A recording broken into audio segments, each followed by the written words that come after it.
Good morning students.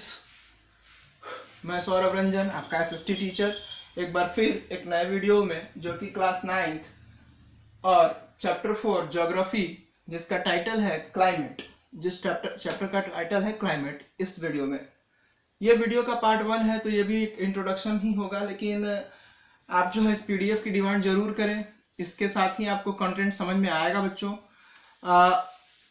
इस chapter को समझने के लिए मेरी एक बात सुनिए। बहुत नॉर्मल सा ये चैप्टर है। ये क्लाइमेट बहुत बड़ा रोल प्ले करता है इंडिया के लिए, और इस क्लाइमेट के ही जरिए हमारे देश में जो है एग्रीकल्चर हो पाता है। आपने पढ़ा है India is a land of village या India is a land of agriculture. तो इस एग्रीकल्चर के पॉइंट से बहुत ही इंपॉर्टेंट चैप्टर है हमारा क्लाइमेट। तो सबसे पहले एक छोटी सी बात आती है, आपने 7th 8th 9th 8th तक में पढ़ा होगा कि भाई क्लाइमेट और वेदर दो अलग अलग टर्म है। तो क्लाइमेट क्या होता है और वेदर क्या होता है? तो क्लाइमेट एक लंबे इंटरवल में, लंबे मतलब 2 साल 3 साल 4 साल 5 साल के इंटरवल में चेंजेस जो होते हैं हमारे एटमॉस्फेयर में, उसको हम क्लाइमेट बोलते हैं। वेदर क्या है? तो वेदर डे टू डे जो चेंजेस होता है, आवर टू आवर, 1 घंटे के अंदर ही जो चेंजेस हो जाते हैं, बदलाव हो जाते हैं, उसको हम वेदर कहते हैं। अगर हम इसको ऐसे समझे तो अभी मौसम जो है, जुलाई का महीना है, कभी कभी जो है बहुत हद तक धूप निकल आता है और उसके 10-15 मिनट बाद आप देखें तो बरसात हो जाती है। तो ये आपका वेदर है। लेकिन क्लाइमेट क्या है? क्लाइमेट वो चीज़ है जो लंबे टाइम तक चलती है। जैसे ठंड, ठंड के बाद गर्मी, गर्मी के बाद फिर से बरसात, बरसात के बाद फिर से ठंड, फिर से गर्मी। ये पैटर्न है जो चलता रहता है। तो वेदर और क्लाइमेट में थोड़ा फर्क है। कभी भी आप वेदर और क्लाइमेट को एक ही बात नहीं कह सकते। खैर, अब जब हम इस क्लाइमेट में आते हैं तो हमारा इंडिया का जो क्लाइमेट है, इसमें जो टॉपिक है इंडियन क्लाइमेट, उसमें सबसे पहला है कि हमारा इंडिया का जो क्लाइमेट है वो है मॉनसून टाइप। अब ये मॉनसून क्या है? मॉनसून को बहुत अच्छे से समझिएगा बच्चों, क्योंकि मॉनसून जो है हर बार सुनने में आता है, भारत में मॉनसून आ गया है, बरसात अब होगी, मॉनसून केरल पहुंच गया है, मॉनसून जो है अब मुंबई पहुंच गया है। तो ये मॉनसून है क्या? तो monsoon is nothing but the direction of wind. Monsoon is nothing but A direction of wind, कि हवा का एक डायरेक्शन है, कि हवा किस डायरेक्शन में, पैटर्न में जा रही है, उसी को जो है हम मॉनसून कहते हैं। और हवा जब जाएगी तो अपने साथ क्लाउड को भी कैरी करके ले जाती है। तो हमारे इंडिया में बेसिकली 1 जून को केरला में मॉनसून इंटर करता है। तो मॉनसून जो है हमारे साउथ से इंडिया में इंटर करता है। तो साउथ में, यानी कि केरला सबसे नीचे है, तो सबसे पहले मॉनसून वहीं पे आता है।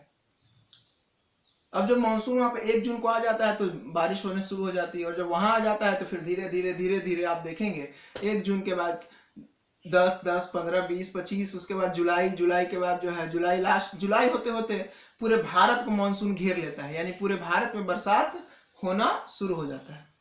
अगर हम इस 1 जून की बात को मतलब रुक जाए तो हमारे भारत में एक और बात है कि मॉनसून से पहले भी थोड़ी बरसात हो जाती है।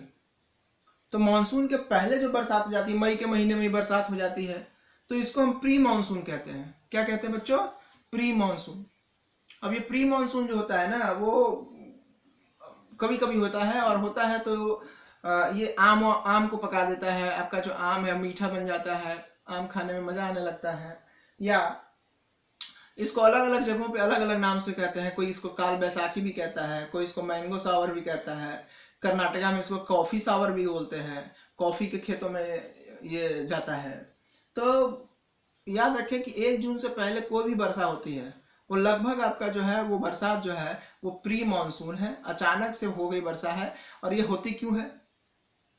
तो इसके होने के पीछे हमारे जो सी है, अरेबियन सी है, वो जिम्मेवार है। क्योंकि सी है, गर्मी बहुत ज़्यादा है, अप्रैल के महीने से ही गर्मी हो जाती है, तो सी के पास जो है बहुत ज़्यादा वेपराइजेशन होगा, वेपराइजेशन हार्ड होगा, गर्मी ज़्यादा पड़ेगी, तो वहाँ का जो टेम्परेचर है वो हाई होगा। ठीक है, वहाँ पे जो है हाई प्रेशर जनरेट होगा, और हमारे इंडिया की तरफ यानी कि जो लैंड एरिया है वहाँ पे जो है प्रेशर लो होगा। तो हाई प्रेशर से लो प्रेशर में जो है हवाएं चलेंगी, और उसके साथ जो है बादल थोड़े आके और बरसात कर देती हैं। तो अब जो है प्री मानसून आप समझ गए हैं, जिसको काल बैसाखी भी कहीं बोलते हैं, कहीं मैंगो सावर, कहीं कॉफी सावर। और दूसरी बात, अब हम मानसून पे चलेंगे। तो मानसून क्या है? तो 6 महीने तक, 6 मंथ तक एक ही डायरेक्शन में ये फ्लो ब्लो करता है, ठीक है, और दूसरे 6 महीने फिर वो उसके ऑपोजिट डायरेक्शन में ब्लो करता है। यानी ये पूरे साल में बस 2 ही डायरेक्शन फॉलो करता है, एक बार साउथ से आपका नॉर्थ जाता है और दूसरी बार नॉर्थ से साउथ में आता है। और इसी 2 चीज़ों के चलते हमारे यहाँ बरसात भी होती है और हमारे यहाँ ठंड भी पड़ती है। अभी ठंड क्यों पड़ने लगी बच्चों? क्योंकि जब ये बरसात खत्म हो जाएगी उसके बाद जब ये पैटर्न अपना बदलेगा तो हिमालय की तरफ से फिर ये नॉर्थ की साउथ की तरफ आएगा। तो हिमालय की तरफ, हिमालय में बहुत सारी हवाएं जो है, बहुत बर्फ होती हैं, तो बर्फ जो हिमालय पे है उसकी नमी को लेके, उसकी ठंडक को लेकर वापस वो इंडिया में नीचे उतरता है और इसी नीचे उतरने के क्रम में जो है हमारे यहाँ ठंड बढ़ती जाती है। नवंबर, दिसंबर, जनवरी का महीना ठंडा बहुत ज़्यादा हो जाता है, आपने देखा भी है। तो उसके पीछे यही हवाओं का प्रभाव है।